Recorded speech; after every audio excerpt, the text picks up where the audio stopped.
Right. So nuclear ஃபிசிக்ஸோட final lecture இல்லைனா lecture 2ல நம்ம இருக்கோம். இன்னைக்கு நம்ம பேச போறது நியூக்ளியர் ரியாக்ஷன்ஸ் பத்தி பேச போறோம். Nuclear reactions.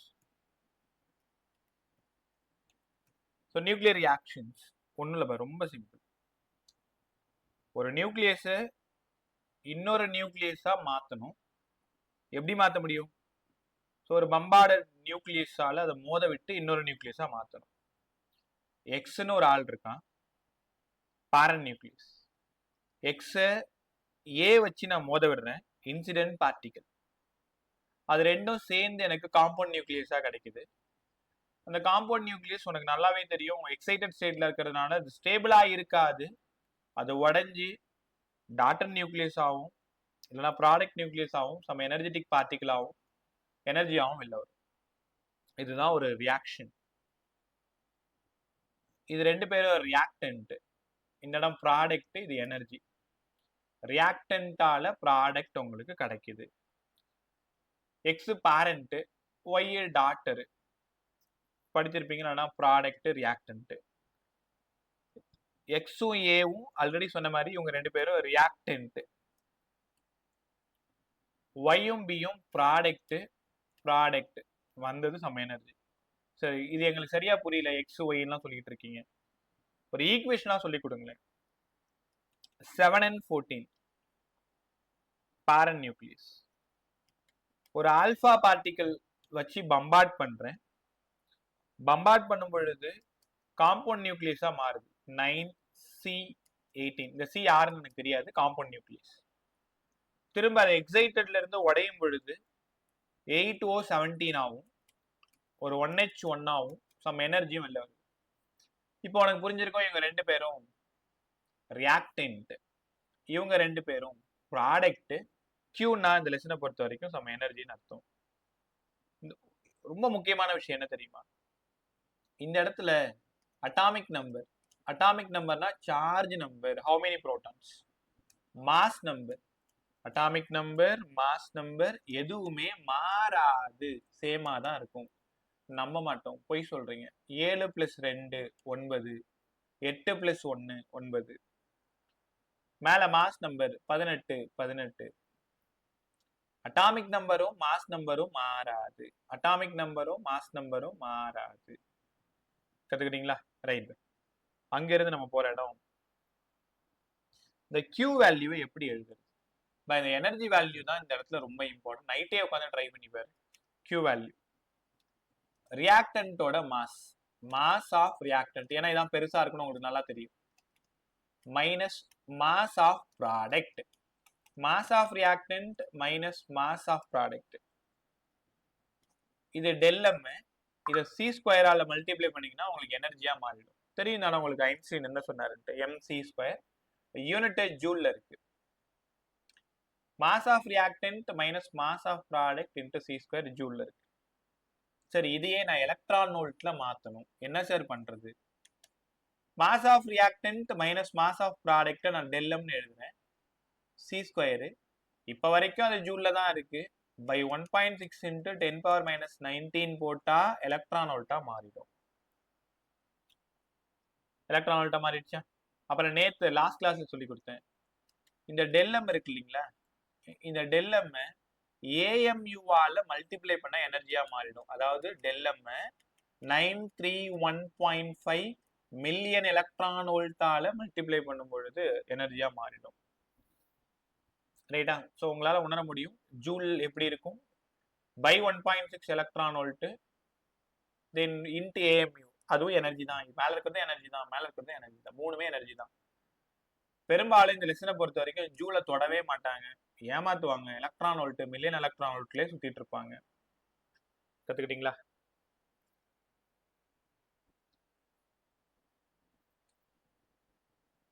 ஒரே நிமிஷம். ஸ்ரீநிதி, உங்க கிளாஸ் இன்னொருத்தவங்க வருவாங்க, பேர் என்னமா? ஸ்காலர்ல இருந்து சுப்ரியா சார். சுப்ரியா. என்னாச்சு காணோம்? உங்க ஃப்ரெண்ட் அவங்க? இல்ல சார். சரி சரி, நான் பாத்துறேன், நீங்க கிளாஸ் கவனி. அடுத்தது எனர்ஜியா மாத்திட்டோமா? நியூக்ளியர் எனர்ஜியை பத்தி பேச போறோம். 2024ல ஒரு நீட் கொஸ்டின் இந்த டாபிக்ல இருந்து ரொம்ப இம்பார்ட்டன்ட். Nuclear energy. போர்ட் பசங்க யாராவது இருந்தீங்கன்னா இந்த 1 மார்க்கை கொஞ்சம் நல்லா கத்துக்கோங்க. Nuclear energy. இப்போ நியூக்ளியர் எனர்ஜினாலே energy release during fission process or fusion process. Fission நடக்கும் பொழுதோ ஃபியூஷன் நடக்கும் பொழுதோ எனர்ஜி வந்ததுன்னா அதுக்கு பேரு நியூக்ளியர் எனர்ஜி. நியூக்ளியர் ஃபிஷன் என்ன சார் சொல்லுது? இப்போ முதல்ல நீங்க கத்துக்க போறது நியூக்ளியர் ஃபிஷன். எனக்கு நிறைய டைம் வேணாம், 45 மினிட்ஸ் போதும், நல்லா கத்துக்குங்க. நைட்டே உட்காந்து இந்த டாபிக்ல இருக்கிற சம்மெல்லாம் போட்டு பார்த்துட்டு கண்டிப்பா ஒரு கொஸ்டின். நியூக்ளியர் ஃபிஷன் ஒரு பெரிய ஃப்ராக்மெண்ட் யுரேனியம் 235 மாதிரி ஒரு ஸ்லோ நியூட்ரான் வச்சு பம்பார்ட் பண்ணப்படும் பொழுது, ஸ்லோ நியூட்ரான் வச்சு மோத விடும் பொழுது அது ரெண்டா உடையும். இதுதான் ஃபிஷன். ஃபிஷன் நல்லா தெரிஞ்ச விஷயம் தான். ஒரு பெரிய விஷயத்த ரெண்டா உடைக்கிறது ஃபிஷன். இப்ப யுரேனியம் 235 ஸ்லோ நியூட்ரான் வச்சு பம்பார்ட் பண்ணும் பொழுது கிரிப்டானாவும் பேரியமாவும் உடையும். இந்த கிரிப்டான்ற நம்பர், பேரியம்ன்ற வார்த்தை எல்லாம் நல்லா புரிஞ்சுக்கணும். உடைஞ்ச பிறகு இங்க இருந்து 3 நியூட்ரான் வெளில வருது. சரி, என்ன சொல்ல வரீங்க? ஒரு ஃபிஷனுக்கு 3 நியூட்ரான் வெளில வருமா? ஆமா. அப்ப each fission 3 neutrons R released. 3 neutron வெளில வரும். என் கூட படிச்சுக்கோங்க. இது ஈக்குவேஷனா எழுதி காட்டுங்களேன். சரி, 92 யுரேனியம் 235 ஒரு ஸ்லோ நியூட்ரான் வச்சு பம்பார்ட் பண்ணும் பொழுது அது ஒரு காம்பவுண்ட் நியூக்ளியஸா மாறுது. 92C236. இது யாருன்னு எனக்கு தெரியாது. காம்பவுண்ட் நியூக்ளியஸ்னா ரெண்டும் ஒன்னா சேர்ந்துருச்சு. ஆனா அது ஸ்டேபிளா இருக்காது. பாருங்களேன், காம்பவுண்ட் நியூக்ளியஸ்னாலே அது ஸ்டேபிளா இருக்காது. அடுத்து உடனே உடைஞ்சிரும். உடைஞ்சா என்ன சார் உடையும்? பேரியமாவும் கிரிப்டானாவும் உடையும். பிளஸ் ஒரு 3 நியூட்ரான் வெளில வரும். பேரியத்துக்கு என்ன சார் நம்பர் எழுதுறது? 56 141 மறந்துடாது. 56 141 36 92. இது ரெண்டுத்தையும் ஆட் பண்ணீங்கன்னா 92 வரும். 141 92 மேல 3 × 1 3. 141 92 3 ஆட் பண்ணீங்கன்னா 235 பிளஸ் 1 236. 2024 நீட்ல இந்த பேரியத்தை தூக்கிட்டு டேஷ் போட்டிருந்தாங்க. நீ நம்பலன்னா போய் எடுத்துப்பாரு. 92 யுரேனியம் 235 ஸ்லோ நியூட்ரான் வச்சு பம்பார்ட் பண்ணும் பொழுது என்னவோ நடக்குது. பக்கத்துல கிரிப்டான் கொடுத்துறாங்க, 3 நியூட்ரான் கொடுத்துறாங்க, பிளஸ் நம்ம எனர்ஜி கொடுத்துட்டாங்க. ஆனா இங்க மட்டும் டேஷ். உனக்கு நல்லா புரியும், கிரிப்டான்னாலே பேரியம் தான் வரணும். ஒருவேளை 2 ஆப்ஷன்ல பேரியம் இருந்தா நம்பர் கவனிக்கணும். 56 111 141 56 141 56 141 கத்துக்கிட்டீங்களா? ரைட். அங்க இருந்து நம்ம போற இடம். சரி, நிறைய பேர் சொல்றாங்க 3 நியூட்ரான் இல்ல 2 நியூட்ரான் கூட சில நேரங்கள்ல வரும்ன்றாங்களே, அதுக்கு ஈக்குவேஷன் இருக்கா? ஆமா. 92 யுரேனியம் 235 ஒரு ஸ்லோ நியூட்ரான் வச்சு பம்பார்ட் பண்ணும் பொழுது வழக்கம் போல காம்பவுண்ட் நியூக்ளியஸ் 236 உங்களுக்கு தெரியுமா? ஜெனானாவும் ஸ்ட்ரான்சியமாவும் உடையணும். ஜெனானாவும் ஸ்ட்ரான்சியமாவும் உடைஞ்சதுன்னா 2 நியூட்ரான் வெளில வரும். 2 நியூட்ரான் வெளியில வரும். பிளஸ் நம்ம எனர்ஜி வெளில வரும். அப்ப பேரியமாவும் கிரிப்டானமுமா இருந்தா 3, ஜெனானாவும் ஸ்ட்ரான்சியமாவும் இருந்தா 2. புரிஞ்சிருச்சு சார்? இதுக்கு நம்பர் எழுதணுமே. ஜெனானுக்கு எப்படி எழுதுறது? 54 140. இது உன்னோட விருப்பம், நீ எப்படி வேணாலும் ஞாபகம் வச்சுக்கோ. 38 94 38 94. இப்ப ஆவரேஜா கேட்டா நாங்க என்ன சார் பண்றது? ஒன்னு 3 வருதுன்றீங்க, இன்னொன்னு 2 வருதுன்றீங்க. ஆவரேஜா ஒரு ஃபிஷனுக்கு எவ்வளவு நியூட்ரான் வெளில வரும்? ஆவரேஜ் நியூட்ரான் கேட்டாங்கன்னா 2.5 தான் நீங்க டிக் பண்ணணும். ஒரு ஃபிஷனுக்கு 3, இல்ல இன்னொரு ஃபிஷனுக்கு 2. ஆவரேஜா கேட்டாங்கன்னா 2.5. ஆவரேஜ்ன்ற வார்த்தையை பார்த்துட்டீங்கனாலே 2.5 தான். இப்ப சொல்ல போற வார்த்தை ரொம்ப important. Energy per fission. Energy per fission. ஒரு ஃபிஷனுக்கு எவ்வளவு சரி எனர்ஜி வெளில வரும்? ஒரு ஃபிஷனுக்கு எவ்வளவு எனர்ஜி வெளில வரும் உங்களுக்கு தெரியுமா? அவ்வளோ எனர்ஜி வெளில வரும். 200 மில்லியன் எலக்ட்ரான் வோல்ட். அதாவது ஒரே ஒரு யுரேனியம் நியூக்ளியஸ் குழப்பிக்காதீங்க. ஒரே ஒரு யுரேனியத்தை உடைச்சிங்கன்னா 200 மில்லியன் எலக்ட்ரான் வோல்ட் எனர்ஜி வெளில வரும். சார் அது புரிஞ்சிருச்சு. இது கொஞ்சம் ஜூலா மாத்தி காட்டுங்களேன். 200 மில்லியனுக்கு 10⁻6, எலக்ட்ரான் வோல்ட்டுக்கு 1.6 இன்ட்டு 10⁻−19. இது அத்தனையும் ஜூல். சால்வ் பண்ணீங்கன்னா 200 இன்ட்டு 1.6 இன்ட்டு 10⁻−13. இந்த 2க்கு 2 போயிடுச்சுன்னா -11. 3.2 இன்ட்டு 10⁻−11 ஜூல். தெரியுதா நான் என்ன வேலை பண்ணிட்டு இருக்கேன்? எலக்ட்ரான் வோல்ட்டை ஜூலா மாற்றணும், ஜூலை எலக்ட்ரான் வோல்ட்டா மாற்றணும். அது தெரியலனா நியூக்ளியர் பிசிக்ஸோ டியூவல் நேச்சரோ ஆட்டமோ படிக்கவே படிக்காது. ஏன்னா படிச்சும் பிரயோஜனம் இல்லை, கால்குலேஷன் உன்னால போட முடியாது. தெரியலனா கேட்டு கத்துக்கும். எலக்ட்ரான் வோல்ட்டை எப்படி ஜூலா மாத்துறது, மில்லியன் எலக்ட்ரான் வோல்ட்டை எப்படி ஜூலா மாத்துறது, கிலோவாட் ஆரை எப்படி ஜூலா மாத்துறது, ஏஎம்யூ எப்படி ஜூலா மாத்துறது. ஏன்னா ஜூல் தான் எஸ்ஐ. எங்க போனாலும் திருப்பி நீ உன் வீட்டுக்கு வந்துதான் ஆகணும். அப்ப இந்த உன் வீடுன்றது தான் இந்த ஜூல். ரைட்டா? So 200 million electron volt energy released per fission 200 million electron volt, இல்லைனா 3.2 இன்ட்டு 10⁻−11. நல்லா கத்துக்கிட்டீங்களா? ஓகே. அங்கிருந்து போறது ரொம்ப இம்பார்ட்டன்டான டாபிக் என்னன்னா செயின் ரியாக்ஷன். பேர்லயே பதில் இருக்கு, செயின் ரியாக்ஷன். நீங்க போர்டில் எழுதும் பொழுது இந்த வார்த்தை கண்டிப்பா எழுதணும். It is a self propagating process. self propagating process. என்ன நடக்கும்னா ஒரு ரியாக்ஷன் நடக்கும், 3 நியூட்ரான் வெளில வரும். அந்த 3 நியூட்ரான் அடுத்து 9 neutron, 9 neutron 27 neutron, 27 neutron 81 neutron, அப்படியே 3n ராப்பிடா இன்க்ரீஸ் ஆகிட்டே இருக்கும். இதுக்கு பேர் தான் செயின் ரியாக்ஷன். செயின் ரியாக்ஷன் பேர்லயே உனக்கு தெரியல, செயின் ரியாக்ஷன் கண்டினியூஸா நடந்துகிட்டே இருக்கிறது தான் செயின் ரியாக்ஷன். சரி, செயின் ரியாக்ஷன் நாங்க 2 விதமான செயின் ரியாக்ஷன் ஸ்கூல்ல படிச்சிருக்கோமே, உண்மையா? ஆமா. ஒன்னு கண்ட்ரோல்டு, இன்னொன்னு அன்கண்ட்ரோல்டு. கண்ட்ரோல்டு செயின் ரியாக்ஷன்னா என்ன, அன்கண்ட்ரோல்டுன்னா என்ன, நான் சொல்லி தரவா? வாங்களேன். முதல்ல அன்கண்ட்ரோல்டு பேசிடுறேன். இது யுரேனியம் 235 ஸ்லோ நியூட்ரான் வச்சு பம்பார்ட் பண்றேன். ஏன் எப்ப பார்த்தாலும் இன்னும் ஸ்லோன்னே சொல்லிட்டு இருக்கீங்க? ஃபாஸ்ட் நியூட்ரானால பம்பார்ட் பண்ணா கோச்சிக்காது. ஸ்லோ நியூட்ரான் வச்சு பம்பார்ட் பண்ணும் பொழுது பேரியமாவும் கிரிப்டானாவும் உடையுது. கூடவே 3 நியூட்ரான் வெளில வரும், 3 நியூட்ரான் வெளில வரும். இந்த 3 நியூட்ரான் என்ன பண்ணும்னா அடுத்த 3 யுரேனியம் நியூக்ளியஸோட மோதும். திரும்ப அங்கிருந்து ஒரு 3 நியூட்ரான், 3 நியூட்ரான், 3 நியூட்ரான். இந்த 3 நியூட்ரான் சும்மா இருக்காது, அடுத்த 3 யுரேனியத்தோட மோதும். மோதும் பொழுது அடுத்த 3, அடுத்த 3, அடுத்த 3, அடுத்த 3 நியூட்ரான், அடுத்த 3 நியூட்ரான், அடுத்த 3 நியூட்ரான், அடுத்த 3, அடுத்த 3, அடுத்த 3.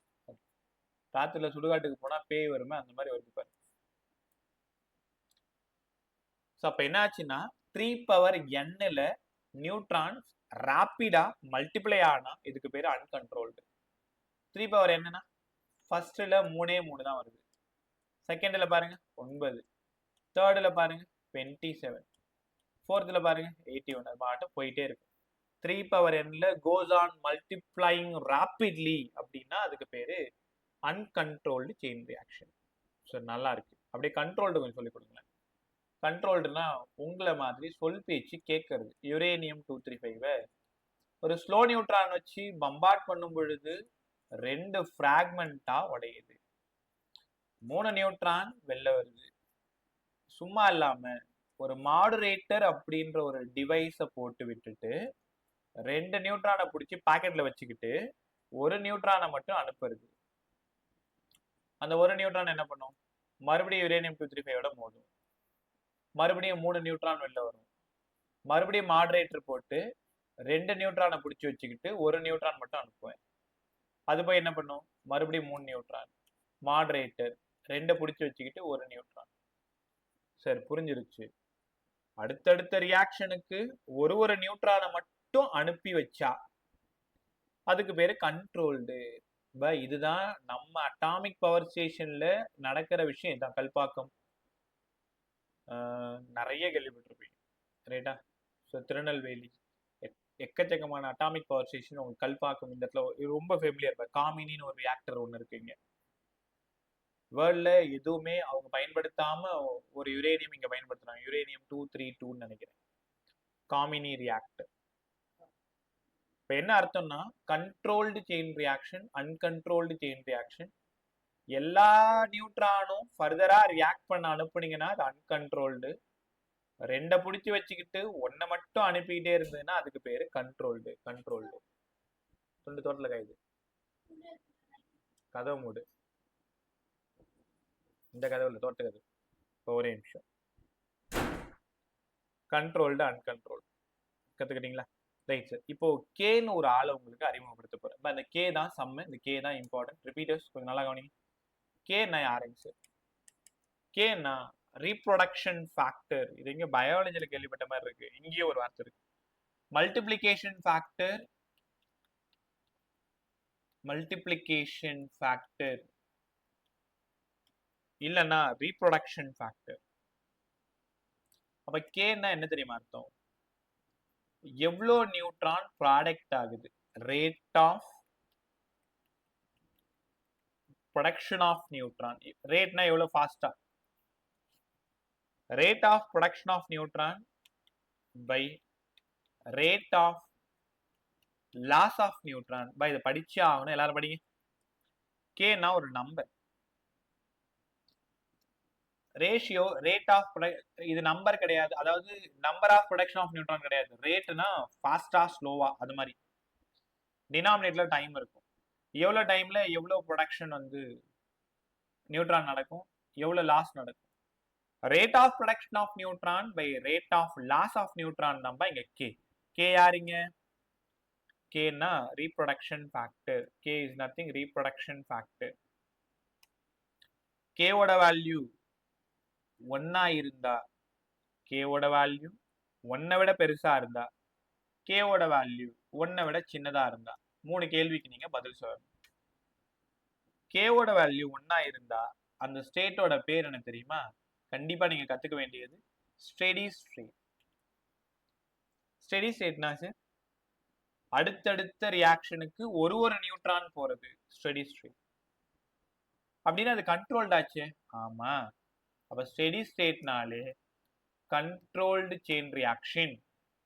இந்த நம்பர் கேட்டிருக்காங்க, கண்ட்ரோல்டு செயின் ரியாக்ஷனோட கே வேல்யூ ஸ்டெடி ஸ்டேட். இந்த இடத்துல தான் நீங்க கிரிட்டிக்கல் சைஸ்ன்னு ஒன்று படிக்கணும், கிரிட்டிக்கல் மாஸ்ன்னு ஒன்று படிக்கணும். கிரிட்டிக்கல் என்ன அர்த்தம்? இதுக்கு மேலே போனா வேற, இதுக்கு கீழே போனா வேற. ஹாஸ்பிட்டல்ல சீரியஸா ஒருத்தவங்க இருக்காங்கன்னா சிச்சுவேஷன் இஸ் கிரிட்டிக்கல். ஒன்று போய் சேரலாம், இல்லை பொழைச்சி மீண்டும் வரலாம்.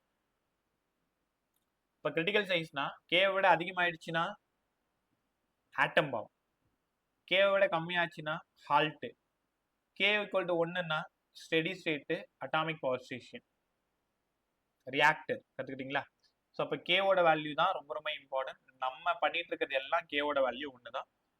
கேவோட வேல்யூ ஒன்றுனா ஆல் அட்டாமிக் பவர் ஸ்டேஷன்லையும் இந்த கேவோட வேல்யூ ஒன்று இருக்கிற மாதிரி தான் பார்த்துப்பாங்க. Study state, controlled chain reaction, critical size and critical mass கற்றுக்கணும். சரி, நல்லா இருக்கு. அப்படியே இந்த கே கிரேட்டர் தென் 1னா என்ன? It is accelerated state. It is accelerated state. இதுக்கு பேரு சூப்பர் கிரிட்டிக்கல். சூப்பர் கிரிட்டிக்கல் ரொம்ப இம்பார்ட்டன்ட். சூப்பர் கிரிட்டிக்கல்னா அன்கண்ட்ரோல்டு செயின் ரியாக்ஷன். கடன்னு விட்டிச்சு தள்ளிடும். 3, 9, 27, 81 அது மாட்ட போயிட்டே இருக்கும். Neutron goes on multiplying rapidly. Super critical. படப்பட அப்படியே நியூட்ரான் கண்மூடி கண் திறக்கிறதுக்கு அவ்வளோ நியூட்ரான் வந்து வெட்டிச்சு செதறிடும்னு வச்சுக்கோங்களேன். இப்போ இதோட எக்ஸாம்பிள் என்னங்க சார்? ஆட்டம் பாம். இப்போ ஆட்டம் பாமோட கேவோட வேல்யூ என்ன? 1. அன்கண்ட்ரோல்டா இங்க நடக்குது. கேவோட வேல்யூ 1 என்ன? Atomic power station, nuclear reactor. அடுத்தது கேவோட வேல்யூ லெஸ் தென் 1. இதுக்கு பேரு சப்கிரிட்டிக்கல். இந்த வார்த்தைகள் ரொம்ப இம்பார்ட்டன்ட். சப்கிரிட்டிக்கல் இல்லனா அது ஆக்சலரேட்டட் ஸ்டேட். அப்ப இது ரீட்ரார்டட் ஸ்டேட். ரீட்ரார்டட் ஸ்டேட் போக ஸ்லோ ஆயிடும். It is come to halt. ஹால்ட்னா என்ன? நடக்காதுன்னு அர்த்தம். Chain reaction come to halt. ஹால்ட்னா செயின் ரியாக்ஷன் சுத்தமா நின்னு போச்சு. ஸ்டாப்ஸ்னு கூட எழுதிக்கோ. அதுக்கு மரியாதையான வார்த்தை தான் ஹால்ட். ஸோ அப்போ கண்ட்ரோல்னா எப்படி இருக்கும், அன்கண்ட்ரோல்னா எப்படி இருக்குன்னு தெரிஞ்சுக்கோ. போர்ட் பசங்க கண்ட்ரோல்டுக்கும் அன்கண்ட்ரோல்டுக்குமான 3 மார்க் படிச்சுக்கோங்க. அது ரொம்ப இம்பார்ட்டண்ட்டாக கேட்பாங்க. கண்ட்ரோல்டு செயின் ரியாக்ஷன் எப்படி நடக்கும், அன்கண்ட்ரோல்டு எப்படி நடக்கும்? முதல்ல கண்ட்ரோல்டு, இன்னொன்று அன்கண்ட்ரோல்டு. கண்ட்ரோல்டுனா எல்லா நியூட்ரானும் அப்சார்ப்டு எக்ஸப்ட் 1. பை நம்ம ரிட்டன் நோட்ஸ்ல எழுதியிருக்கேன், படிச்சுக்கோங்க. All neutrons R absorbed accept 1. Accept 1 எதுக்குன்னா available for further fission reaction. அதே மாதிரி ரேட் ஆஃப் ரியாக்ஷன் ரொம்ப ஸ்லோவா இருக்கும். கண்ட்ரோல்டு ரொம்ப ஸ்லோவா நடக்கும். ரேட் ஆஃப் ரியாக்ஷன் ரொம்ப ஸ்லோவா இருக்கும். எனர்ஜி கொஞ்சம் லெஸ்ஸா தான் இருக்கும். எக்ஸ்ப்ளோஷன் எனர்ஜியை விட கம்மியா இருக்கும். ஷியரா கேவோட வேல்யூ ஒன்னா இருக்கும். Example NR, nuclear reactor. Uncontrolled பாத்தீங்கன்னா மோர் தென் 1 நியூட்ரான்ஸ், மோர் தென் 1 ஃபிஷனுக்கு போக ஆரம்பிச்சிடும். எல்லாமே ஆக்சலரேட்டட் ஸ்டேட்டா மாறிடும். கேவோட வேல்யூ 1 விட அதிகமா இருக்கும். இது ரேட் ஸ்லோவா இருக்குன்னா ரேட் 2 ஃபாஸ்டா இருக்கும். கேவோட வேல்யூ 1 விட அதிகமா இருக்கும். ஆட்டம் பாம் ஏபி, ஆட்டம் பாம்ல பயன்படுத்துறது. அதே மாதிரி energy, enormous amount of energy within a fraction of time emit ஆகிடும். அன்கண்ட்ரோல்டு. இப்போ அன்கண்ட்ரோல்னா ஆட்டம் பாம் நம்ம, கண்ட்ரோல்டுனா நம்ம நியூக்ளியர் ரியாக்டர். ஸோ பார்த்தீங்களா, யுரேனியம்ன்ற ஒரு நல்ல விஷயத்த நல்லதுக்கும் பயன்படுத்திக்கலாம், கெட்டதுக்கும் பயன்படுத்திக்கலாம். இன்னைக்கு உலகத்தையே ஆட்டி படைச்சிட்டு இருக்கிற ஒரு எனர்ஜி சோர்ஸ் பாருங்களேன். சும்மா ஒரு 1 kg இருந்தாலே போதும், எத்தனை வருஷத்துக்கு தேவையான யுரேனியம், தேவையான மின்சாரத்தை நம்மளால எடுத்துட்டு போக முடியும். அவ்வளோ எனர்ஜி சோர்ஸ். ஸோ அதனால தான் அதை வச்சிருந்தா அரெஸ்ட் பண்ணி தூக்கி உள்ள போட்டுறாங்க. பார்த்துருப்பீங்க, இல்லை நியூஸ் பேப்பர்லாம் படிச்சிருப்பீங்க. ரைட். ஸோ நல்லா கற்றுக்கிட்டீங்களா? கண்ட்ரோல்டு அன்கண்ட்ரோல்டு செயின் ரியாக்ஷன்ஸ் ஃபுல்லாக நீங்கள் படிச்சுக்கணும். இந்த லெசன் ரொம்ப சூப்பரான லெசன் தான். ஏன் தான் அந்த பின்னாடி வந்த எல்லாத்தையும் தூக்கிட்டாங்கன்னே தெரில. சும்மா ஏதோ குழந்தைக்கு சொல்லி தர்ற மாதிரி இருக்கு. ரொம்ப டஃப்பாக பிரமாதமாக இருக்கணும்னா அங்கே தான் இருக்கும். அடுத்தது நியூக்ளியர் ஃபிஷன் போகணும். ஃபிஷன் போகிறதுக்கு முன்னாடி இந்த இதையுமே சொல்லி கொடுத்துறேன். Nuclear reactor. சும்மா நியூக்ளியர் ரியாக்டர்னா என்ன, என்னென்ன பார்ட்ஸ் இருக்கு, என்னென்ன வேலை செய்யுதுன்னு தெரிஞ்சுக்கோங்க. இப்போ டாபிக்கோட பேரு நியூக்ளியர் ரியாக்டர். இதுல சம்மெல்லாம் கிடையாது, எக்ஸாம்பிள்ல கொஸ்டின் கேட்கலாம் மேபி. நியூக்ளியர் ரியாக்டர்னா என்னங்க சார்? நியூக்ளியர் ரியாக்டர் உனக்கு தெரியாதா? யுரேனியத்தை ஃபிஷனுக்கு உட்படுத்தி வரக்கூடிய எனர்ஜியை ஸ்ட்ரீமா கன்வெர்ட் பண்ணி டர்பைன்ல அடிச்சு மேக்னெட்டிக் ஃப்ளக்ஸ் கட் ஆகி இஎம்எஃப் இன்டியூஸ் ஆகும். இஎம்எஃப் வச்சுக்கிட்டு கரண்ட் வரும். இப்போ உங்களுக்கு தெரியுமா என்ன நடக்குது? ஒரு பெரிய பாய்லர், அதுல 1 kg ஆஃப் யுரேனியம், அதை ஃபிஷனுக்கு உட்படுத்தும் பொழுது எனார்மஸ் அமௌண்ட் ஆஃப் எனர்ஜி வெளில வரும். இது ஃபுல்லா வாட்டரா இருக்கும். உள்ள ஹீட் எனர்ஜி அவ்வளோ வரும்பொழுது இது ஃபுல்லா தளபல கொதிக்க ஆரம்பிச்சிடும். இதை க்ளோஸ் பண்ணி இங்கேருந்து ஒரு பைப் வழியா ஸ்ட்ரீம் எடுத்துட்டு போயிட்டு டர்பைன், உங்களுக்கு தெரியும் ஃபேன் மாதிரி இருக்கும். டர்பைன்னா தெரியும்ல, ஃபேன் மாதிரி, இந்த காற்றாலை மாதிரி இருக்கும். அதுல ஒரு காயிலோட வைன் பண்ணியிருப்பாங்க. இந்த டர்பைன்ல அந்த ஸ்டீம் போய் படும். இந்த டர்பைன் வந்து ரொட்டேட் ஆக ஆரம்பிச்சிடும்.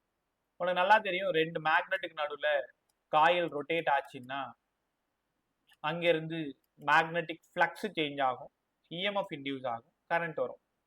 இல்லை நீங்க 4th லெசன்ல படிச்சிருப்பீங்க, ஏசி ஜெனரேட்டர்ல படிச்சிருப்பீங்களா, அதே தான். என்ன, நியூக்ளியர் ரியாக்டர் இருந்தாதான் ஸ்டீமை வெளில எடுத்துட்டு வந்து டர்பைன்ல அடிச்சு இந்த காயில நம்மளால ரொட்டேட் பண்ண முடியும். மேக்னெட்டிக் ஃபீல்டுல காயில் ரொட்டேட் ஆச்சுன்னா ஃப்ளக்ஸ் சேஞ்ச் ஆகும், ஃப்ளக்ஸ் சேஞ்ச் ஆச்சுன்னா இஎம்எஃப் இன்டியூஸ் ஆகும், இஎம்எஃப் இன்டியூஸ் ஆச்சுன்னா கரண்ட் வரும். ரைட்டா? அதே மாதிரிதான் விண்மில், அதே மாதிரிதான் NLC, Neyveli Lignite Corporation. Tidal எனர்ஜில இருந்து அதே தான், ஒண்ணுமே இல்லை. ஃபாரடேவோட லா தான் இன்னைய வரைக்கும் நம்மள சந்தோஷமா பார்த்துக்கிட்டு இருக்கு. மேக்னெட்டிக் ஃப்ளக்ஸில் சேஞ்ச் ஆச்சுன்னா இஎம்எஃப் இன்டியூஸ் ஆகும். இப்போ பினாக்கிள் உங்களுக்கு இது நான் இன்னும் சொல்லித் தரல, ரைட்டா? ரைட். ஸோ அங்கேருந்து போகிற இடம் இதில் என்ன சார் ஃபியூலாக யூஸ் பண்ணுவாங்க? ஃபியூல் என் கூடவே படிங்க. போர்டுக்கு 5 மார்க்கை கேட்கலாம், படிச்சுட்டே வா. Uranium 235, thorium 232, plutonium 239, plutonium 240, plutonium 241, இதெல்லாம் isotopes, plutonium isotopes. Uranium 235, uranium 232, இதெல்லாம் வந்து நியூக்ளியர் ரியாக்டர்ல ஃபியூலா பயன்படுது, எரிபொருளா பயன்படுது. நமக்கு எப்படி வண்டிக்கு பெட்ரோல் போடுறோமோ அதே மாதிரி ரியாக்டருக்கு பெட்ரோல் வந்து இது யுரேனியம் தான், தோரியம் தான், புளுட்டோனியம் தான். அடுத்தது ரெண்டு ஆளை நீங்க நல்லா தெரிஞ்சுக்கணும். ஒன்னு மாடரேட்டர். மாடரேட்டரோட வேலை என்ன? மாடரேட்டரோட வேலை to slow down the fast neutron. To slow down the fast neutron. வேகமா வர்ற நியூட்ரானை தம்பி ஏன் உள்ள வேகமா போற, ஸ்லோவா போ அப்படின்னு சொல்லி அனுப்புறது தான் யாரோட வேலை? மாடரேட்டரோட வேலை. Moderator to slow down the fast neutron. உங்களுக்கு தெரியுமா 2 மில்லியன் எலக்ட்ரான் வோல்ட் எனர்ஜியை ஜஸ்ட் 1 எலக்ட்ரான் வோல்ட்டா மாத்தி கொடுக்கறது தான் மாடரேட்டரோட வேலை. ஒரு வேலை இப்போ கல்பாக்கம் ஞாபகம் வச்சுக்கோங்களேன், அதுல இருக்கக்கூடிய மாடரேட்டர் ஃபெயிலியர் ஆயிடுச்சு அப்படின்னா ஃபாஸ்ட் நியூட்ரான் போயிட்டு பம்பார்ட் பண்ண ஆரம்பிச்சு நியூக்ளியர் ரியாக்டர் ஆட்டம் பாம் மாதிரி வெடிச்சிரும். அப்புறம் அடுத்த 75 வருஷம் கழிச்சு தான் நம்ம ஊர்லயும் புல்லு பூண்டெல்லாம் முளைக்கும். Moderator to slow down the fast neutron, to slow down the fast neutron. Example கேட்பாங்க, கிராஃபைட். கிராஃபைட் தான் மாடரேட்டர் ஆக்ட் ஆகுது. D2O heavy water. இதெல்லாம் இந்தியாவில் யூஸ் ஆகக்கூடிய பெஸ்ட் மாடரேட்டர்ஸ். யாரெல்லாம் மாடரேட்டர்னு கேட்டா இது கண்டிப்பா நீங்க படிச்சுக்கோங்க. கிராஃபைட்டு, ஹெவி வாட்டர், இவங்கெல்லாம் பெஸ்ட் மாடரேட்டர். கண்ட்ரோல் ராடோட வேலை என்ன? அடுத்த டாபிக்கோட பேரு control rod. To control the chain reaction. இதோட வேலையே to control the chain reaction. Chain ரியாக்ஷனை கண்ட்ரோல் பண்றது தான் இதோட வேலையே. உனக்கே நல்லா தெரியும், செயின் ரியாக்ஷனை கண்ட்ரோல் பண்ணாதான் ரியாக்டர் வேலை செய்யும். கண்ட்ரோல் பண்ண முடியலன்னா அன்கண்ட்ரோல்டா மாறிடும், ஆட்டம் பாம்பா மாறிடும். யாரெல்லாம்? Cadmium. In India B4C, boron tetrachloride. இந்தியாவில் இதான் பயன்படுத்துறாங்க, B4C. Ceramic materials. Ceramic material தெரியுதா? அந்த மண்பாண்டம், பீங்கான் மாதிரி. இதெல்லாம் கண்ட்ரோல் ராடா பயன்படுது. இந்த 2 விஷயத்த நீங்க நல்லாவே கத்துக்கணும். ரியாக்டர்ல ஃப்ரீயா இருக்கும்போது என்சிஆர்டி எடுத்து சும்மா ரீட் பண்ணிப்பாரு. அதுல சம் கேட்க மாட்டாங்க. யாரெல்லாம் கண்ட்ரோல் ராடு, யாரெல்லாம் மாடரேட்டரு, யாரெல்லாம் ஃபியூலு, என்னென்ன யூசஸ், இதெல்லாம் கேட்பாங்க.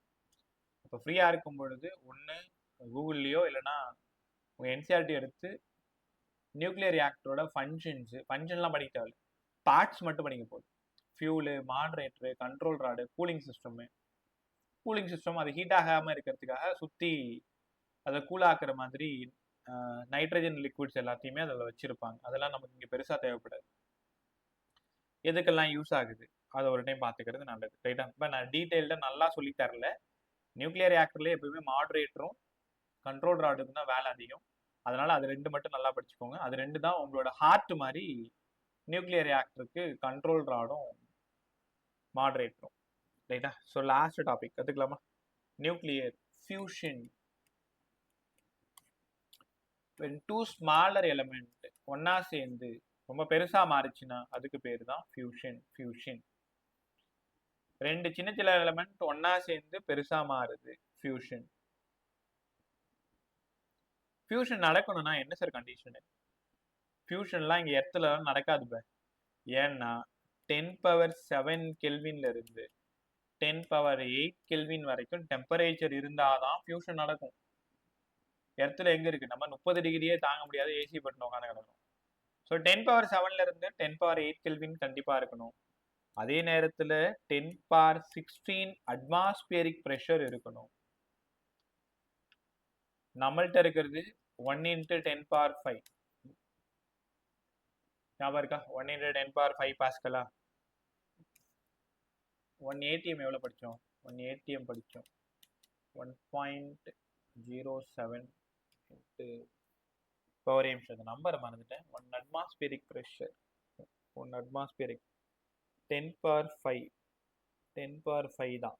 இது 1.07 to 10^5 பாஸ்கல். கரெக்டு தான். இங்கே ஆனால் 10^16 அட்மாஸ்பியரிக் ப்ரெஷர் இருந்தாலும் அங்கே ஃபியூஷன் நடக்கும்னு சொல்லிட்டாங்க. இது ரெண்டுமே இம்பாசிபிள் தானே. அப்போ எர்த்தில் நடக்காது. எங்கே சார் நடக்கும்? சூரியனில் மட்டும்தான், சன்னில் மட்டும்தான் ஃபியூஷன் தானாக நடக்கும். அங்கே தான் ஹைட்ரஜன் சைக்கிள் படிச்சிருப்பீங்க, சொல்லித்தரவா? ரைட். ஸோ ஃபியூஷன் எப்படி நடக்குது? இதுக்கு பேர் தெர்மோநியூக்ளியர் ரியாக்ஷன். தெர்மோநியூக்ளியர் ரியாக்ஷன் ஒன்றும் இல்லை, சிம்பிளாக ஒரே வார்த்தை தெரிஞ்சுக்கோ. 4 புரோட்டான் சைக்கிள், கார்பன் நைட்ரஜன் சைக்கிள்னு ஸ்கூலில் படிச்சிருப்பீங்க. 4 புரோட்டான் ஒன்னா சேர்ந்து helium gas 2He4, 2 positron, 2 neutrino plus some energy 26 million electron volt. இந்த ஈக்குவேஷன் ரொம்ப இம்பார்ட்டன்ட். ஃபியூஷனுக்கு ஈக்குவேஷனா இது ஒன்று தான். 4 புரோட்டான் ஒன்னா ஃபியூஸ் ஆகுது. சன்ல நடக்கிற விஷயம் தான். சன்ல ஹீலியம் கேஸ் தான் ரொம்ப அதிகம்னு படிச்சிருப்பீங்க. இப்படிதான் நடக்குது. 4 புரோட்டான் ஒன்னா ஃபியூஸ் ஆகுது. ஒன்னா ஃபியூஸ் ஆகி ஹீலியம் கேஸ் ஆகவும் 2 பாசிட்ரானாவும் 2 நியூட்ரினோவாகவும் வெளில வருது. 1E0 positron 26.7 million electron volt. Sir இப்பதான் புரியுது.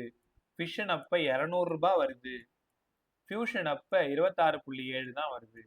அப்ப ஃபியூஷன் தான் நமக்கு லாபம்னு நினைக்கிறேன் அப்படின்னு நினைச்சேன்னா அதுதான் தப்பு. யுரேனியத்துல 235 பேர் இருக்காங்க. 235 பேரும் சேர்ந்தே 200 ரூபாய் தான் சம்பாதிக்கிறாங்க. இங்க 4 பேர் தான் இருக்காங்க. 4 பேரு 26.7 ரூபாய் சம்பாதிக்கிறாங்க. அப்ப இங்க ஒரு ஆள் எவ்வளவு சம்பாதிக்கிறாங்க? 0.8 மில்லியன் எலக்ட்ரான் வோல்ட். இங்க ஒரு ஆள் எவ்வளவு சம்பாதிக்கிறாங்க? 6.6 மில்லியன் எலக்ட்ரான் வோல்ட். அப்ப நமக்கு ஃபியூஷன் லாபமா ஃபிஷன் லாபமானா ஃபியூஷன் தான் லாபம். இந்த பெரிய நம்பரை பார்த்ததும் ஏமாந்துடக்கூடாது. Energy released per fission 200, energy released per fusion 26. இப்ப யார் பெருசுன்னு கேட்டா 200 தான் ஆக்சுவலா பெருசு. ஆனா ஒரு ஆளுக்கு energy released per fission per nucleon, ஒரு ஆளுக்குன்னா 235 பேரும் சேர்ந்தே 200 ரூபாய் தான் சம்பாதிக்கிறாங்க.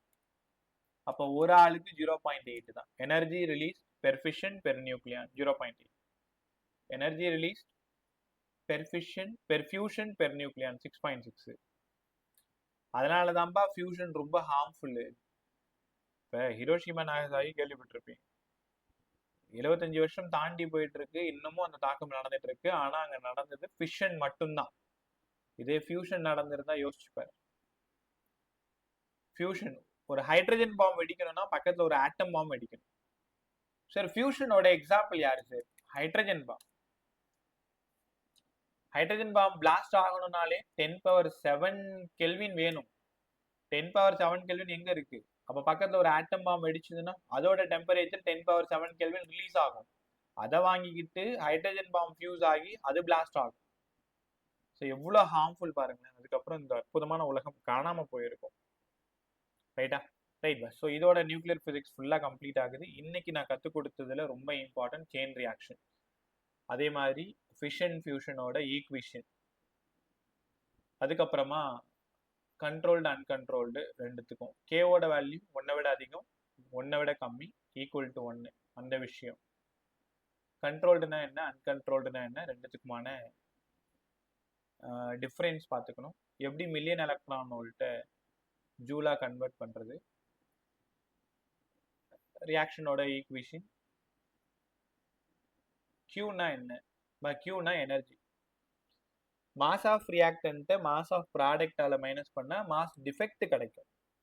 உங்களுக்கு காலங்காலமா தெரியும், மாஸை மட்டும் வச்சிருந்தீங்கன்னா எனர்ஜி எப்படி மாத்துவீங்க? ஒரு எம்ஆல மல்டிப்ளை, C2ஆல மல்டிப்ளை பண்ணுவீங்க. இது ஜூலு. வேணாம் எனக்கு எலக்ட்ரான் வோல்ட்டை சொல்லுங்க. அப்போ MC square by electron volt. ஈனா யாரும் 1.6 தான். இல்லை எம் ஏஎம்யூவால் மல்டிப்ளை பண்ணேன் 931.5 மில்லியன் எலக்ட்ரான். அப்போ பயப்படக்கூடாது, மாஸை எனர்ஜியாக கன்வெர்ட் பண்ணணும். சி ஸ்கொயர் போட்டால் ஜூலு, பை போட்டால் எலக்ட்ரான் வோல்ட்டு, எம் கூட 931.5 மல்டிப்ளை பண்ணால் மில்லியன் எலக்ட்ரான் வோல்ட்டில் ஆன்சர் கிடைச்சிடும். இதுவும் ஒன்றா தான் ஆன்சர் வரும், ரெண்டும் ஒரே வேல்யூ தான், ரைட்டா? ஸோ அங்கேருந்து போனோன்னா ரியாக்ஷன்ஸ் பை இன்னைக்கு தனி பேஜ், அன்னைக்கு கேடிஜியில் எழுதியிருப்பேன். கற்றுக்கிட்டீங்களா? இப்போ அடுத்த டாபிக் வந்து செமிகண்டக்டர் போகணும். எப்போன்றது நான் சொல்கிறேன். எப்போனா வழக்கம் போல தான் வெனஸ்டே, தர்ஸ்டே